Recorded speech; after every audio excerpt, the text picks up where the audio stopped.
चे बोलण्याकरता राज्याचे मंत्री भरत गोगावले. भरत शेठ, अखेर खाती जाहीर झाली, आनंदी आहात का?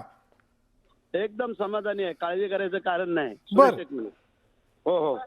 काय म्हणजे काय आपल्याला वाटतं आता जी जबाबदारी आपल्याकडे देण्यात आलेली आहे, सगळ्यात महत्त्वाचा विषय कुठली याच्यामध्ये जबाबदारी? आम्ही तेव्हाच सांगितलं होतं, साहेब जी जबाबदारी देतील ती घेणार आणि चालणार. रोजगार हमी हा विषय आपल्याकडे आहे. सध्याला आपण पाहिलं तर राज्यामध्ये लोकांच्या जगण्याचे मूलभूत प्रश्न सुटलेले नाही आहेत. रोजगाराची निर्मिती करण्याच्या विषयाला घेऊन भरत शेठ आपलं काय विजन असणार आहे?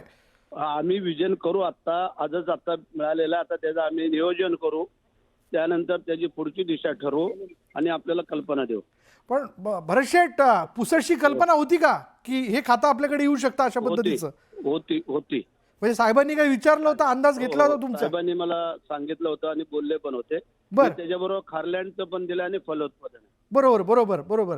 बा तुम्ही त्यामुळे तुम्ही काय ज्या काळजी करायचं? मतदारसंघातनं खरं तर पुढे आलेला आहात, म्हणजे खारलँड हा जो विषय तो तुम्हाला जवळून माहिती आहे, आणि शिवाय फलोत्पादन हा देखील एक जिव्हाळ्याचा विषय आहे. मुंबई पासून कसं कसं बघता आपण याकडे?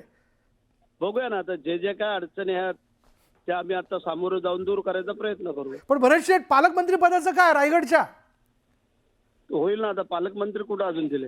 हवं हवं की नको? हवं ना, हवं नको कसं?